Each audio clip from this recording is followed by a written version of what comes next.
Então, vamos lá. Hoje a gente vai falar sobre o sistema sensorial, né? O sistema sensorial é um sistema que está ligado, que é do sistema, que é uma ramificação do sistema nervoso, né? Que está ligado aos nossos órgãos dos sentidos. Então, eu coloquei essa primeira fotinha aí para a gente pensar, né? Qual a sensação quando a gente olha, cheira ou come esses dois alimentos, né? Então, eu tenho um pão de queijo aí assado, fresquinho, né? Que dá aquele cheiro em casa de queijo, de coisa assada, gostosa. E esse pão aí estragado com fungo, né? Todo mofado, que a gente fala aí vulgarmente mofado. E qual é a sensação que a gente tem, né? Quando a gente olha, né, uma coisa que atrai a nós a várias coisas, né, é a questão do olhar, né? Para quem tem aí a vista, mesmo que a gente use óculos, mas quando a gente olha, as coisas podem chamar a nossa atenção, né? Chamar ou não a nossa atenção. Chamar para o bem ou chamar para o mal, né? Tipo, eu gosto de pão de queijo, esse pão mofado, eca, né? O cheiro é um outro sentido importante na nossa sobrevivência, né? Porque o pão de queijo vai ter um cheiro bom e o pão mofado vai ter um cheiro esquisito, né? Um cheiro alcoólico às vezes ou um cheiro de podre, né? Que a gente denomina em um cheiro podre. E quando a gente for comer, né? A gente vai ter uma sensação aí do sal, do queijo, da gordura, do ovo que se põe para fazer pão de queijo, e o pão mofado a gente vai sentir um gosto amargo, né? Um gosto ácido, até porque os fungos estão degradando aí a matéria orgânica, né? Do pão, o açúcar, o trigo, o que tiver no pão, né? E vai dar um gosto comumente alcoólico, avinagrado, então não é uma sensação boa para os nossos sentidos, né? E os órgãos dos sentidos, eles estão divididos aí pelo nosso corpo, né? A gente tem aí os olhos, as orelhas, né? A pele, aí está representada pela mão, mas toda a nossa pele sente sensações, né? A boca e o nariz. E algumas pessoas, né, podem ter aí problemas em relação a esses órgãos dos sentidos, né? As pessoas cegas, por exemplo, elas não vão ter a sensação, a informação registrada pelo olho, né? As pessoas surdas não vão ter a sensação registrada pelos ouvidos, né?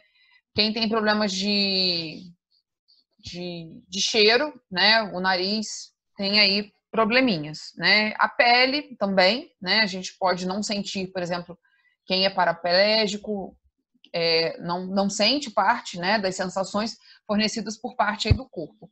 Assim como a questão também da boca, né? Oi, Isaac. Tem como alguém nascer com deficiência no tato? Deficiência como, Isaac? No tato. Tem. A pessoa pode sentir pouco ou não sentir nada. Sabe aquelas pessoas que não sentem dor? Já ouviu esse caso de pessoas que não sentem dor alguma? Ó, professora, seria o caso de perder a sensibilidade em algum lugar? Sim. Quando a gente perde os neurônios que estão aí ligados à pele, tá? Então a gente perde a sensibilidade. Por exemplo, quando alguém sofre um acidente de carro e fica andando na cadeira de roda, né? A pessoa não anda mais, ela perdeu a sensibilidade de parte ali do sistema nervoso da coluna que mandava informação, por exemplo, para as pernas. Então, se eu encostar na perna da pessoa, bater na perna da pessoa, colocar um gelo, a pessoa não pode não sentir nada. Há casos que a pessoa não sente, pelo menos num primeiro momento depois do acidente. Depois ela pode até voltar a sentir as sensações ali na perna, no pé, mas tem pessoas que não sentem absolutamente nada, né? Então, por exemplo, se ela cair da cadeira, ela pode se machucar, às vezes se cortar, mas ela não vai sentir dor, porque o neurônio, né, que faz a ligação ali com o sistema nervoso, ele está cortado dentro da coluna, né? Ele está morto ali dentro da coluna, e por mais que talvez a pele mande, né, os neurônios que estão ligados ao epitélio, a pele, mande informação para essa coluna, não vai chegar no sistema nervoso central. Então, todos esses órgãos do sistema sensorial, eles estão ligados, né, diretamente ao sistema nervoso central. Então, ele vai percorrer o corpo e vai chegar no sistema nervoso central. E dentro da nossa cabeça, né, dentro do cérebro aqui, cada parte do cérebro é responsável por analisar, vamos colocar assim, igual um computador analisa alguma coisa, né, analisar uma parte desses sentidos que a gente tem, desses 5 sentidos que a gente tem, né, da visão, da audição, do tato, do paladar e do olfato, tá? Então, deixa eu passar aqui. Então, o sistema sensorial, como eu já disse, né, faz parte do sistema nervoso. Ele vai processar tanto estímulos do meio externo quanto estímulos do meio interno, tá? Ele tem esses receptores, né, que estão espalhados aí pelo corpo ou agrupados em regiões específicas, né, como é o caso aqui do nosso olfato. Esses receptores estão ligados a uma região, né, estão agrupados numa região específica aqui dentro do nosso nariz, né? Então, a gente tem aí pele, nariz, boca, orelhas e olhos, né? Então, o tato, o olfato, o paladar, a audição e a visão. Eu acho que, não sei se vocês se lembram, mas desde lá da educação infantil, as professoras falam de órgãos dos sentidos conosco, né? Então, não sei se alguém se lembra aí de alguma aula lá de quando a gente era bebê, quando a gente era bem criança, que a professora levava, às vezes, doce para a sala, mandava a gente cheirar umas coisas, colocava música, colocava luz. Não sei se alguém lembra disso lá quando era mais novinho na escola. Sim. Né? Essa é uma aula até bem criativa. Se a gente estivesse ao vivo, eu tinha levado coisas criativas para a gente fazer, mas aqui não tem. E, né, como a gente vem, né, se especializando mais aí durante o ensino, né, então, esses receptores sensoriais, né, eles podem ser neurônios sensitivos ou células epiteliais, né? Então, aqueles cílios que a gente estuda desde lá do início do estudo de célula, de adaptações, né? Os cílios aqui são muito importantes, aquelas células ciliadas, elas são muito importantes para o sistema sensorial, tá? Muitos receptores sensoriais aí do nosso corpo são células ciliadas, tá? Como é o caso das células do nariz para a gente sentir os odores, tá? E o caminho, né, desse sentido aí, a gente sentiu um cheiro, colocou alguma coisa na boca, ouviu algum som, olhou para os nossos olhos, o caminho, né, é o receptor, no caso aí das células olfativas, né, que são células ciliadas, isso vai passar para o nervo sensitivo. Oi, Lívia. E quando a gente sente gosto do cheiro? Como é que é, a gente cheira alguma coisa e a gente sente o gosto dessa coisa que a gente cheirou. Sim, Lívia me lembrou uma coisa importante. Esses sentidos, às vezes, eles não trabalham sozinhos, né? Por exemplo, o odor e o gosto são sentidos que muitas vezes trabalham juntos, tá? Então, por exemplo, quando a gente vai comer um morango, tá? Ou um doce bem cheiroso, tipo um sorvete de morango ou um sorvete de chocolate, né? A gente sente o cheiro e a gente sente o gosto ao mesmo tempo. Porque tá bem ligado, né? A boca tá aqui embaixo, o nariz tá aqui em cima. Então, tudo que tá entrando pela boca, né? Eu tô sentindo o cheiro também, tá? Então, por isso que, por exemplo, igual na questão aí da pandemia, né? Qual que é os sintomas também da pandemia? É perder o paladar e o cheiro, né? O odor. A gente não sente nem o cheiro, nem o gosto. Então, justamente porque o vírus, né, vai pegar aí justamente as células gustativas e as células olfativas. Então, esses dois sentidos estão muito ligados. Davi tá lembrando uma coisa boa aqui. Eu ouvi falar que 50% do gosto é pelo cheiro. Não sabemos o gosto de tinta e esmalte, não porque comemos, mas cheiramos, exatamente. Então, tudo é mais ou menos 50%. A gente sente o gosto 50% e o cheiro 50% para complementar o que a gente sente aí ao comer ou cheirar alguma substância. Fala, Tipo assim, quando uma comida tá dando na geladeira e a gente não coloca a tampa, aí eu como, eu falo assim, nossa, que ele tá com gosto de geladeira. Só que eu nunca comi a geladeira pra saber qual é o gosto. Sim, sim.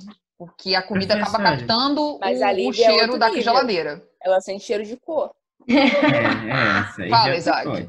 Aqui, quando as pessoas estão com o nariz entupido, elas nem chegam a sentir direito, né, o sabor dos alimentos. Sim, porque tem muito muco próximo às células olfativas. Então, tampou lá as células olfativas, então a gente não sente gosto. A gente acaba a gente não sente assim, pode às vezes estar muito salgado para outra pessoa, mas para a gente não vai estar tão salgado porque a gente não está sentindo o cheiro. Uhum. Tá? Então tem essa ligação aí, olfato e... Não, nada de importante. Olfato e paladar são dois sentidos muito ligados, tá? E o caminho vai ser esse. O receptor, né, vai passar a informação para o nervo sensitivo vai passar para o sistema nervoso central, onde vai ver a interpretação daquilo, tá?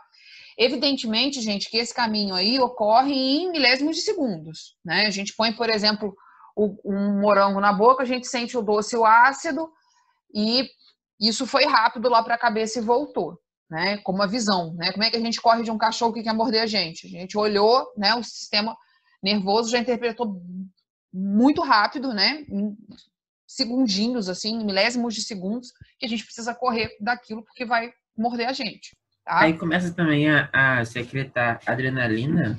Sim, aí tudo atua junto, Isaac. Começa a secretar, muito né? perfeito, O corpo gente. já Não tem sabe que como está em não gostar perigo, de ele já biologia. secreta o hormônio, já liga o músculo, já manda energia, já Sim. aumenta a pressão, isso tudo funciona desse jeito aí que a gente sente desde quando a gente nasceu, né? Tudo é muito rápido. Esses sentidos são muito rápidos. Sim? Aham. Então, continuando. Esse sentido chega a ser tão rápido que chega a ser um ato que chega a ser um ato reflexo ou não? Sim, algumas coisas são atos reflexos, Bruna. Tá? Ok. Porque a gente tem, né, essa proteção do nosso corpo, na verdade os animais têm essa proteção do nosso corpo, de às vezes não chegar, às vezes a informação totalmente ao sistema nervoso, mas ela chega em algum ponto que o corpo reflete o que está Chega na sentindo. medula, né? Sim, ele chega na medula, tá? Então aqui é pra gente, né, pra gente olhar aí, para observar justamente isso, que cada parte do nosso cérebro, aí, do cérebro e do cerebelo, e da outra parte, ela como é que eu posso falar? É responsável pela interpretação de algum dos órgãos dos sentidos, né? Então a gente tem a questão do córtex visual, que fica aqui na parte de trás do cérebro, né? O córtex auditivo, que fica nessa parte aqui, né? O córtex sosmético, que fica bem no meio, o córtex gustativo, que é bem aqui dentro, né? O córtex olfatório, que está bem perto do nariz aqui, né? Então, do nariz, esse nervo leva bem aqui na base do cérebro, né? A questão da língua, os gostos estão ligados ao cerebelo também, né? E os sons, né? Que na verdade o nosso ouvido ele não controla só os sons, mas também o nosso equilíbrio, né? Então do nosso andar, do correr, do conseguir ficar Por sentado, do causa conseguir daquele deitar, líquido, prof. por causa dos Labirinto, líquidos. né? Sim, a gente tem vários líquidos, né? Dentro do ouvido, né? Então a gente tem dois tipos de Dentro do linfa. labirinto, né? E a questão do labirinto que a gente vai ver bem especificamente isso também, tá? Professora, Fala, Isaac. tem como eu distinguir esses córtex por alguma característica física ou não? Como assim? Olhando para eles assim, eu Olhando? posso pensar que tem uma diferença ou não? Na verdade, não. Na verdade, não, Isaac. Se tem muitos estudos, né, estudos bem antigos aí, de operar as pessoas vivas, tá? E descobrir, e ir apertando e cortando, tá? Para ver qual pedaço ali da cabeça, né, do nosso cérebro é ligado a cada órgão dos sentidos, tá?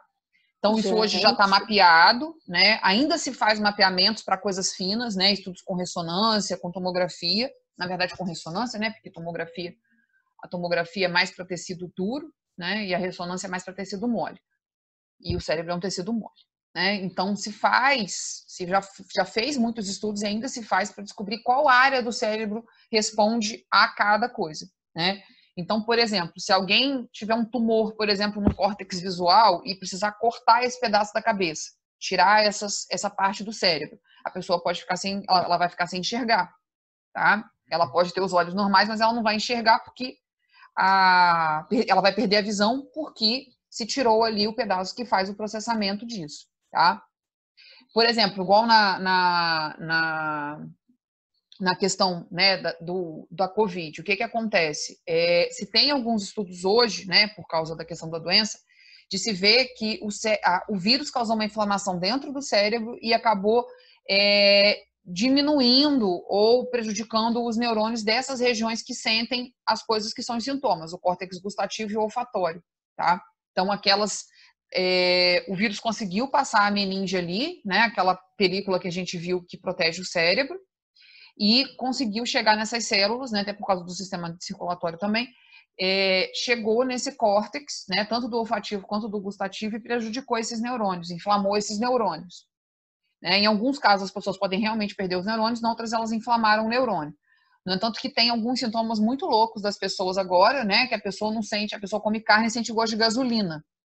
Não sei se vocês já viram esses relatos. Não, peraí, mas por quê, prof? Eu não entendi. Porque os neurônios foram inflamados. O vírus foi lá, contaminou, Tá. né, entrou dentro da membrana e mudou ali a codificação, né? As codificações ali, ele começou, né? Então a pessoa mudou, desculpa, gente, o que ela sentia, né? Então tem gente que relata que come carne e sente gosto de gasolina, que passa perfume, gostava lá o perfume da Carolina Herrera da vida, e agora sente cheiro de coisa podre, tá? Então a ciência ainda não sabe explicar direito o que aconteceu, né, com essa, por que a pessoa sente um cheiro e um gosto diferente das coisas, tá? Mas o que se sabe é que o vírus inflamou, né, causou uma inflamação, uma infecção dentro desses neurônios, né, nesses neurônios. E algumas pessoas perderam os neurônios mesmo, por isso que elas não sentem mais cheiro e mais gosto de nada. E outras pessoas, isso ainda está a ser descoberto, mas provavelmente o vírus mudou a codificação lá da proteína que identificava o cheiro, né? Que identificava aquele cheiro. Então, por exemplo, o que identificava lá um cheiro de perfume agora identifica um cheiro de uma outra coisa. Isso pode ser reversível ou não, mas ainda não se sabe responder isso. Fala, Lívia. Oi, Lívia. Lívia? É isso que eu ia falar, porque tem algumas pessoas. Oi, Oi, Lívia. Tô te ouvindo. professora. Oi. Prof, você tá escutando a Lívia? A gente tá escutando a Lívia. Eu travei, será, gente? É porque tem gente Não, voltou. que. Acho que ela não tá me escutando. Tô te ouvindo. Vocês estão me vendo? Tem chamando o Carla. Você tá me ouvindo? Tá ouvindo a Lívia? Eu acho que a internet tá dando pau de novo. Sim. Mas você tá ouvindo a Lívia? Tô ouvindo. Tô ouvindo. Então, é porque tem gente que pega coronavírus e volta a sentir gosto e cheiro normal. Só que tem gente que não volta, tipo, continua sentindo cheiro de podre, cheiro ruim das coisas. Cheiro diferente, né? Sim. Só que, tipo, por que será? A ciência ainda tá estudando isso, Lívia. Cada organismo é cada um, né? Porque cada organismo é de um jeito. Estranho. Às vezes o vírus afetou cada um de modo diferente, só que ainda não acharam essa diferença pequena. Às vezes dá para reverter todo mundo ou só alguns. Eu tenho uma aluna, uma ex-aluna, que ela está estudando isso hoje, né? Ela está estudando isso depois de tudo que a gente está passando, ela está estudando isso, de entender por que algumas pessoas voltam, outras pessoas não voltam, como é que é o comportamento dos neurônios em relação a essa questão. A gente vai ter uma resposta, eu acho que em breve, sobre isso. Mas isso ainda é um mistério a ser resolvido pela ciência. Sim? Todo mundo está me ouvindo? Sim. Tá. Beleza. Então, esses receptores sensoriais, eles podem ser classificados de dois modos, né? Então, todos esses receptores que estão aí espalhados por todo o nosso corpo, eles podem ser classificados pela fonte de estímulo, tá? E também em outros tipos relacionados à natureza do estímulo, tá? Então, ele pode ser classificado em relação à fonte ou à natureza do estímulo, tá?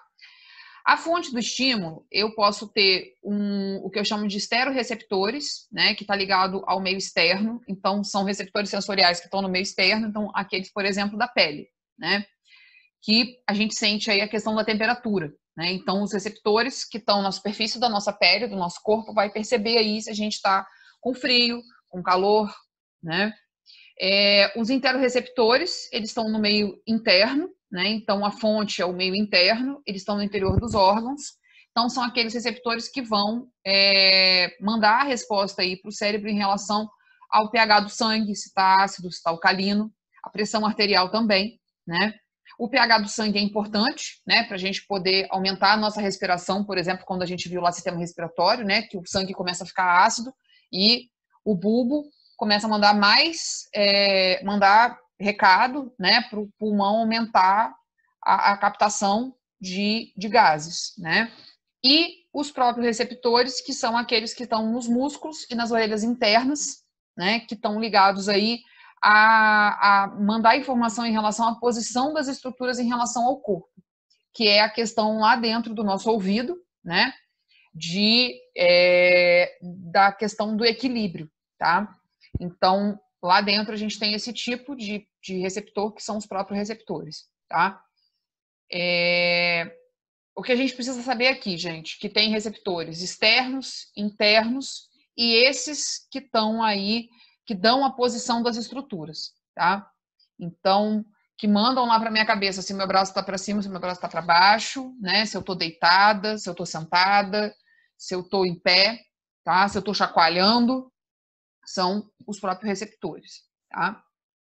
E em relação à natureza, né? Então a gente tem aí os mecanorreceptores que estão ligados aos estímulos mecânicos. Esses são os neurônios, né? Os receptores sensoriais que a gente mais tem no corpo, tá? Até porque a nossa pele é o nosso maior órgão, né? Então ela é cheia de mecanorreceptores.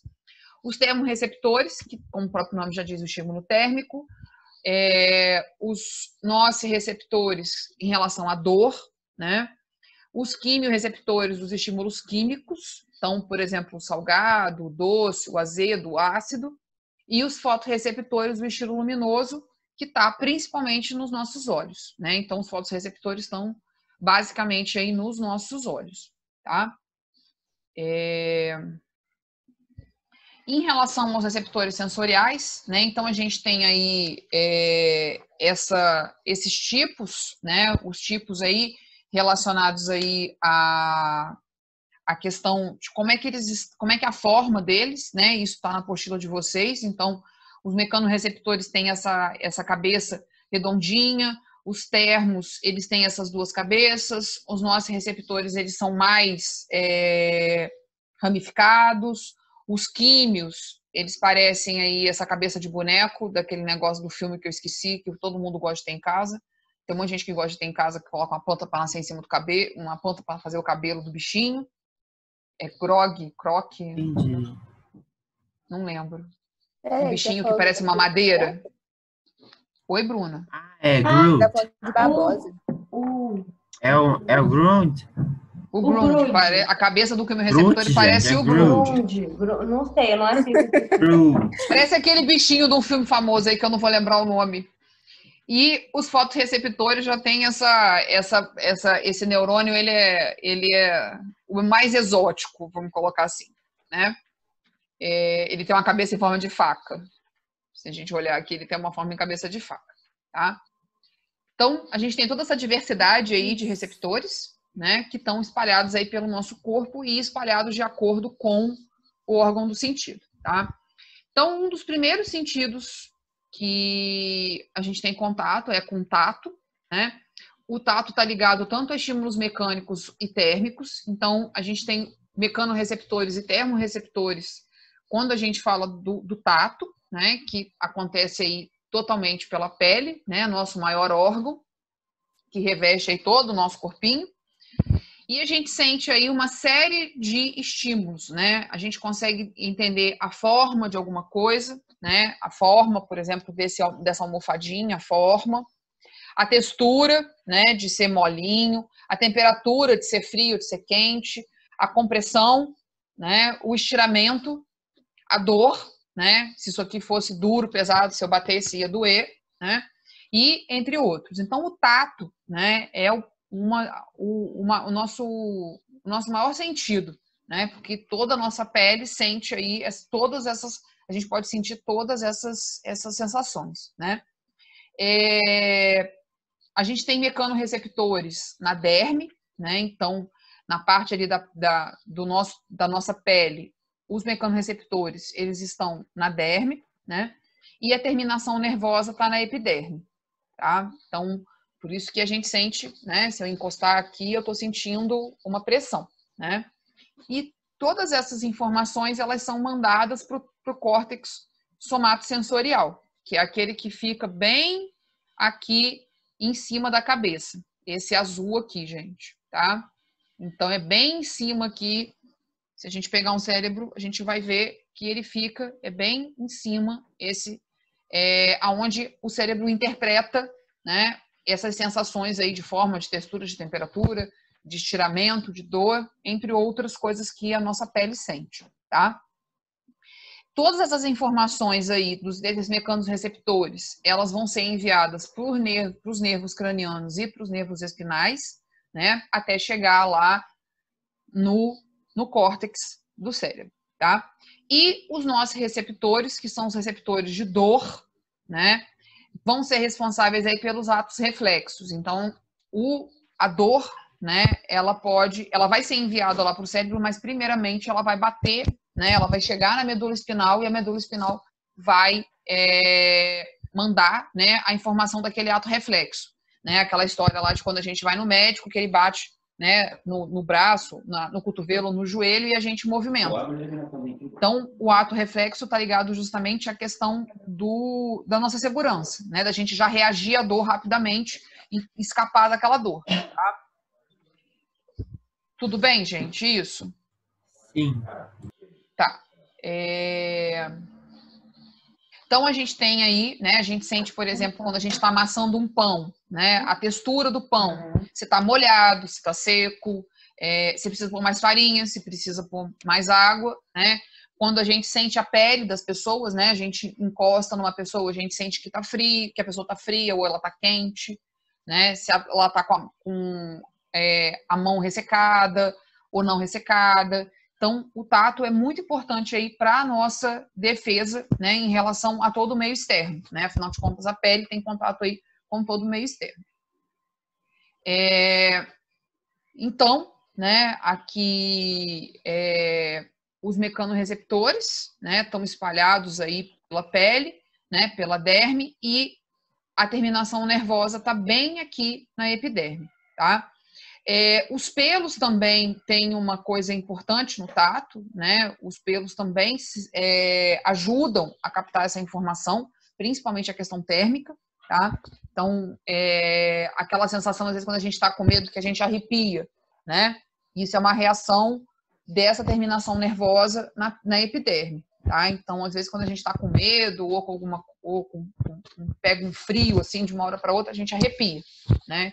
Então, isso tudo é uma reação das terminações nervosas, tá? De alguma reação que a nossa pele absorveu aí do meio externo. O olfato, né, diferente lá do tato, que são mecanorreceptores, né, e termorreceptores, aqui o olfato são quimiorreceptores, né, que estão ligados aí ao epitélio olfativo e ao que a gente chama de células olfatórias, né. As células olfatórias, elas são neurônios modificados que têm cílios, né? Então, aqui é aquela adaptação celular importante aí para a percepção do ambiente, né? Então, a gente tem, são células ciliadas, né? Esses neurônios, eles possuem cílios e justamente esses cílios que vão fazer a ligação aí com a molécula da substância de odor, né? Então, do cheiro podre, do cheiro gostoso do pão de queijo, do cheiro doce do morango ou de qualquer outro cheiro que a gente sinta, tá? E como é que esse caminho aí, né? O caminho desde do órgão do sentido até o cérebro, né? Então, a gente vai sentir o cheiro, né? Esse cheiro vai gerar um impulso nervoso e ele vai bater lá no primeiro par de nervos cranianos, dos nervos olfatórios, depois ele vai passar para os bulbos olfatórios, depois ele vai chegar no córtex olfativo, tá? Uma coisa importante, né, é que dentro aqui do nosso nariz, né, a ligação aqui do nariz com a parte do córtex olfativo é bem rápida, tá?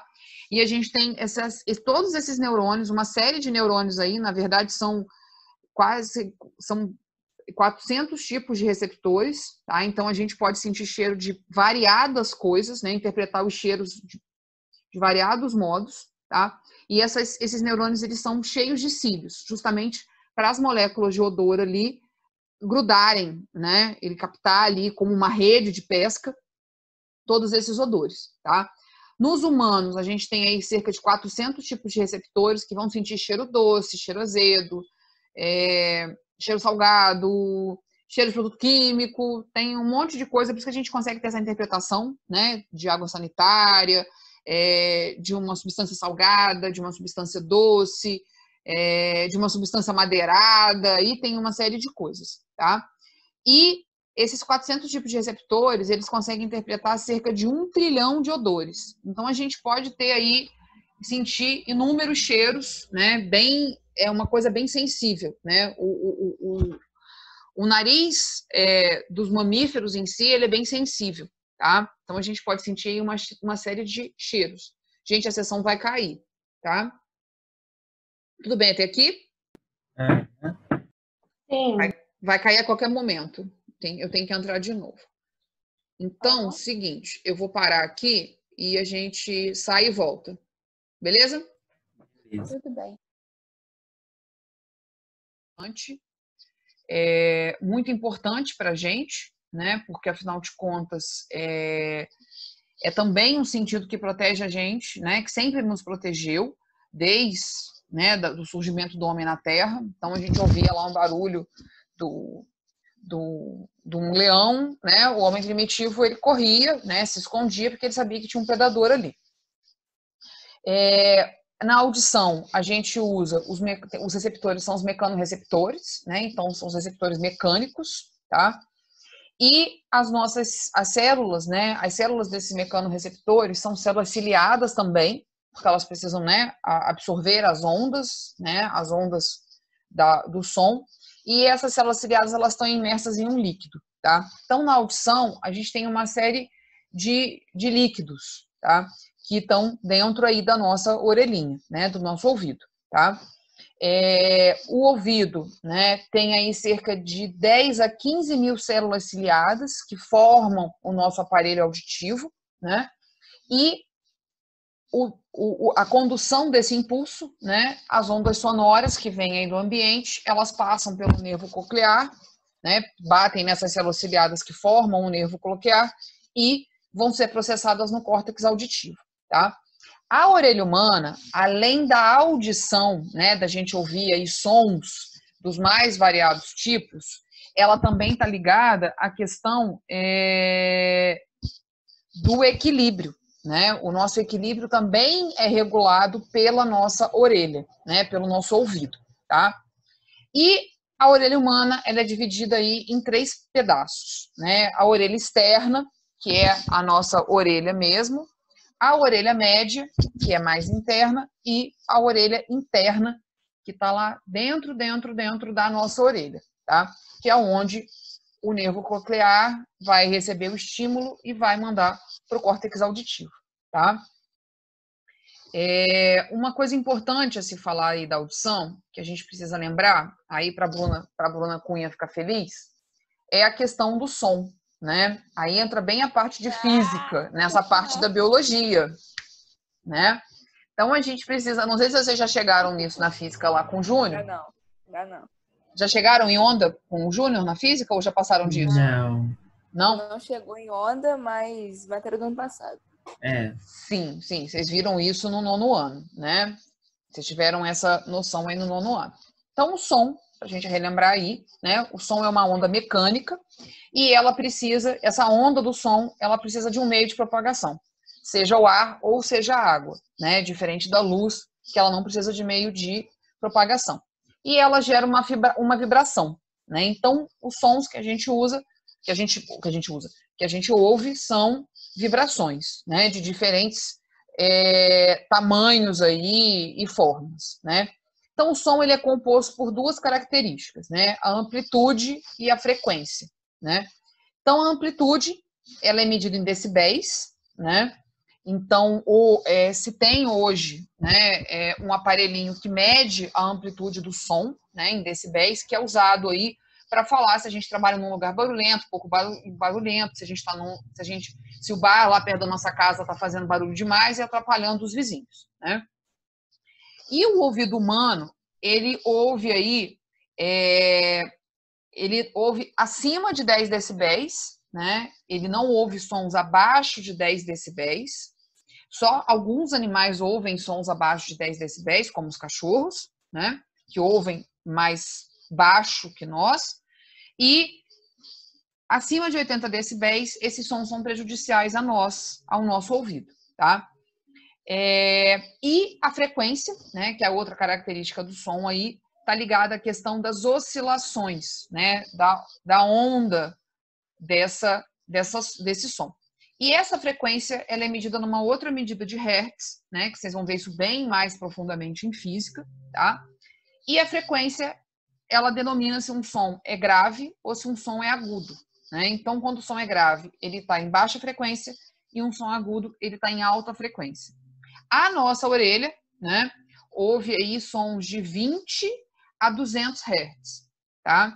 E abaixo de 20 Hz são os infrassons, né, que são lá os cachorrinhos e alguns outros animais que percebem, e os ultrassons são acima de 200 Hz, que a gente também não ouve, né? Humanos também não ouvem ultrassons, tá?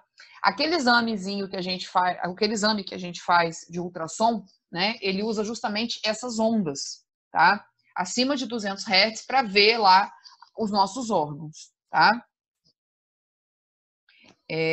Só para a gente entender um pouquinho aqui mais sobre o som, né? Para a gente entender como é que é essa questão da nossa audição. Então, a amplitude, né? Ela está ligada aqui ao deslocamento, né, desse som, e a frequência está ligada aqui ao tamanho da onda, né? Ao comprimento da onda, tá? Então, o comprimento da onda e a questão da amplitude, né? Então, uma frequência baixa, eu vou ter um som grave, e uma frequência alta, eu vou ter um som agudo, tá? Professora, isso é cobrado em provas, etc. Na verdade, essa questão de frequência e amplitude é mais cobrada na prova de física, tá? Mas o que a gente precisa saber aqui na biologia é a questão de quantos decibéis são prejudiciais aos humanos, tá? E quais sons que os humanos aí ouvem, tá? Abaixo de 10 decibéis a gente não ouve e nem abaixo de 20 Hz, tá? E acima também de 200 Hz a gente não ouve, mas acima de 800 decibéis, acima de 80 decibéis a gente ouve, e isso pode ser prejudicial ao nosso querido e amado ouvido, tá? Então, a orelha humana, né, a gente tem essa parte externa, que está aqui o pavilhão auditivo, a nossa famosa orelha.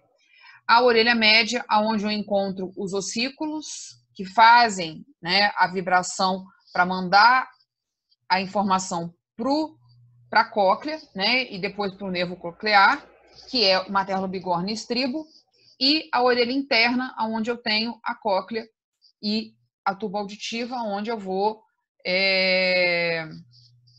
ouvir, né, onde realmente essa informação vai chegar no nervo, tá? Uma coisa importante aqui, né, gente? A gente tem líquidos, né, dentro da cóclea, tá? E líquidos que parecem um plasma sanguíneo, tá? São líquidos viscosos, tá? E a gente tem a questão da cera, né? Que comumente a gente tenta tirar aí com os nossos queridos cotonetes, né? Ou também... Eu adoro fazer isso. Pois é. Há um pequeno perigo, né, em relação à questão do uso dos famosos cotonetes, né? O cotonete não é o nome correto, porque o cotonete é a marca, né? A marca registrada lá daquilo. Aquilo se chama hastes flexíveis. Se tem um perigo, como, né? Que é o nome, professor? Hastes flexíveis. Hastes flexíveis. Cotonete é a marca igual Xerox, tá? Que na verdade é fotocópia, né? Então a cera que o nosso ouvido... Oi, Lívia. Oi, Bruna. A minha otorrinolaringologista, ela sempre diz pra mim que não é para usar cotonete, porque tem um perigo de você empurrar a cera para mais para dentro, sabe? Sim, exatamente. Aí ela fala que ela não indica ninguém usar cotonete. Sim. O que acontece? Fala, Bruna. Mas, né? O que acontece? Quando a gente usa o cotonete em excesso, né, e com muita força, a gente está empurrando a cera, né, que o ouvido produz para proteger a nossa orelha média, a nossa orelha interna, de entrar bactéria, fungo, bichinhos, né? Então a cera é produzida como uma proteção e também uma lubrificação do tímpano, né? Do famoso tímpano, que hoje é chamado de membrana timpânica, tá? Quando a gente enfia o cotonete aqui de qualquer jeito, a gente está empurrando cera para o tímpano, e algumas vezes, se a gente der uma bobeada, a gente pode furar esse tímpano, furar essa membrana, tá? Então, é perigoso essa questão do cotonete, tá? Eu também gosto de um cotonete, não vou falar que eu não gosto não, mas a gente tem que, assim, eu sinto água dentro do ouvido, tá? Mas isso tem que ser feito não todos os dias, né? E com muito cuidado, Claro. tá? Esse excesso de cera, ele pode prejudicar a nossa audição, né? Tanto que, eu não sei se alguém já foi ao médico tirar cera, né? Que o médico lava o nosso ouvido, tira a cera, né? Um pouco. Eu sou uma pessoa que eu tenho produção excessiva de cera, tá? Então, assim, às vezes eu nem coloco o cotonete aqui dentro. Só na pontinha aqui da orelha eu já tiro a cera que tá me incomodando, tá? E a cera, a gente acaba tendo um excesso de cera também por usar fone de ouvido.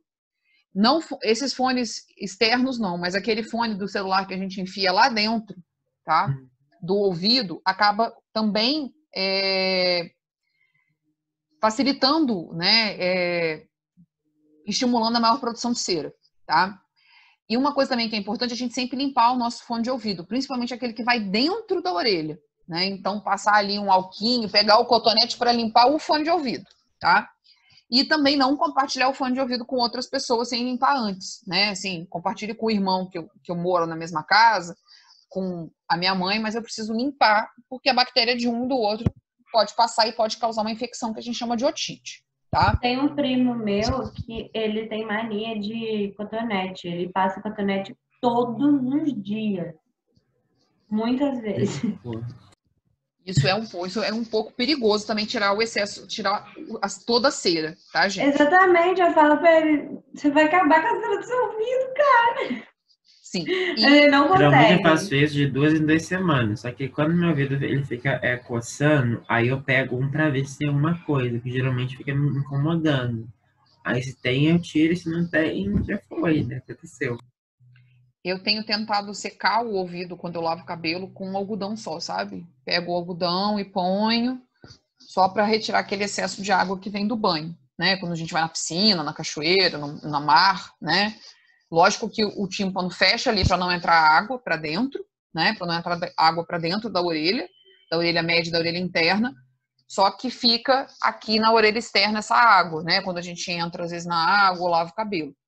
Mas, assim, tentem não usar o cotonete. Se vocês sentirem esse incômodo, pega um chumacinho de algodão e seca, para não ficar entrando com o cotonete lá dentro da orelha, tá? Esses 3 ossinhos da orelha média, bigorna, martelo e estribo, são os ossinhos que controlam também o nosso equilíbrio, né? Então, quando alguém tem problema de labirintite, esses ossinhos também podem estar desequilibrados, eles não estão encaixando, tá? E são esses ossinhos que vão vibrar e vão mandar a informação do som para a cóclea, tá?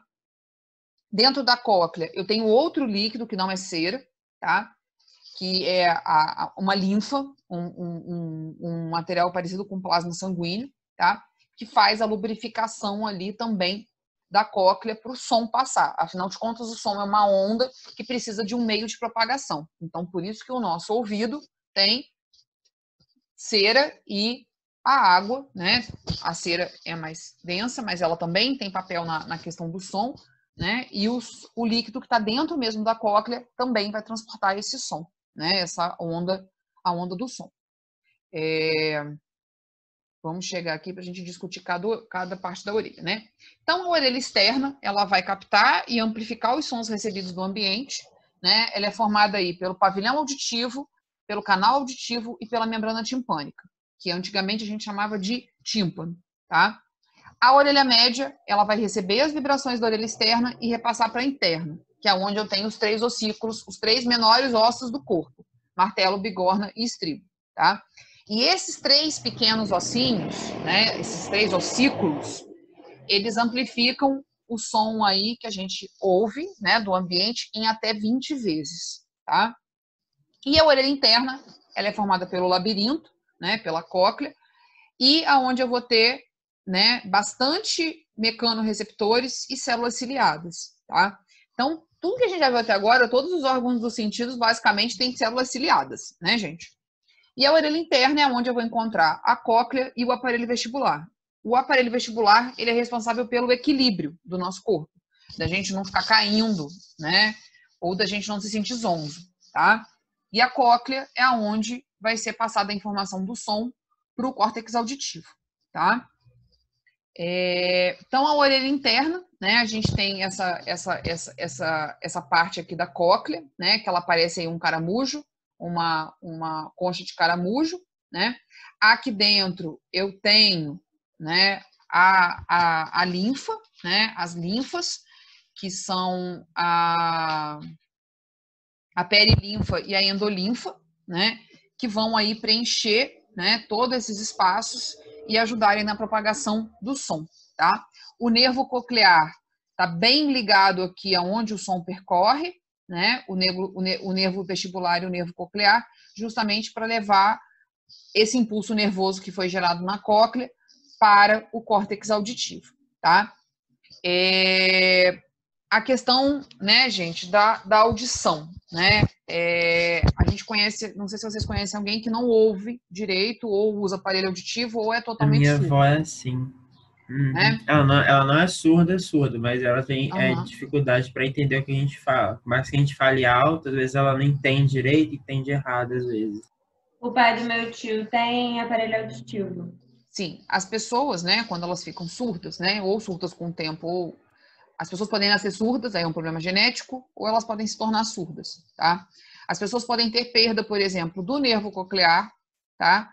Ou problemas na formação da cóclea, tá? Então, a cóclea, né, ela é dentro do ouvido interno, ela é responsável pela audição, né? Então, ela é preenchida por dois líquidos, a perilinfa e a endolinfa, né? E é onde eu tenho aquele órgão espiral, né? Então, a cóclea é esse órgão, essa parte aqui espiral, né? E ela é rica em células ciliadas, em mecanorreceptores, e os impulsos nervosos, que vêm lá desde né, da orelha externa até a orelha interna, vão passar pelo nervo coclear e vão chegar ao córtex auditivo dentro do cérebro, tá? Já o aparelho vestibular, né, ele é uma região anterior da orelha interna, ele também é preenchido por perilinfa e endolinfa, afinal de contas o som é uma onda mecânica e precisa de um meio para propagação. E ele é rico em o que a gente chama de proprioreceptores, né, que a gente viu lá no comecinho da aula hoje, que são mecanorreceptores sensíveis à variação da posição do organismo no espaço. Então, o aparelho vestibular, ele é totalmente ligado ao equilíbrio do nosso corpo. Se a gente tem algum problema no aparelho vestibular, a gente não tem a manutenção do nosso equilíbrio, né? Então, a gente às vezes não consegue segurar alguma coisa, né? Não só por um problema muscular do braço, mas às vezes também é por um distúrbio do aparelho vestibular, tá? Caminhar em linha reta, desenhar, né? Então tem várias coisas que estão relacionadas, né, a pessoa ao aparelho vestibular, tá? E como é que vai ser esse controle, né? Os impulsos nervosos vão para o cérebro e o cérebro vai avaliar a rotação da nossa cabeça em relação ao corpo, né? O pessoal que tem labirintite, né, além dos distúrbios lá no martelo, no estribo, na bigorna, também eu posso ter labirintite, além dos 3 ossículos lá tá com problemas, o meu aparelho vestibular também tá. Então, se eu rodar a cabeça demais, eu fico zonza, tá? Por quê? Porque o cérebro, ele perde aonde ele tá? Por causa desse problema que pode ter dentro do aparelho vestibular, tá? Quando a gente tem uma inflamação, né, uma inflamação dentro do ouvido interno, né, uma otite, tá? Esse líquido, a perilinfa e a endolinfa, ele pode ficar mais viscoso ou menos viscoso, e isso também causar alterações no nosso equilíbrio, tá? E levar a dor de cabeça, uma série de coisas.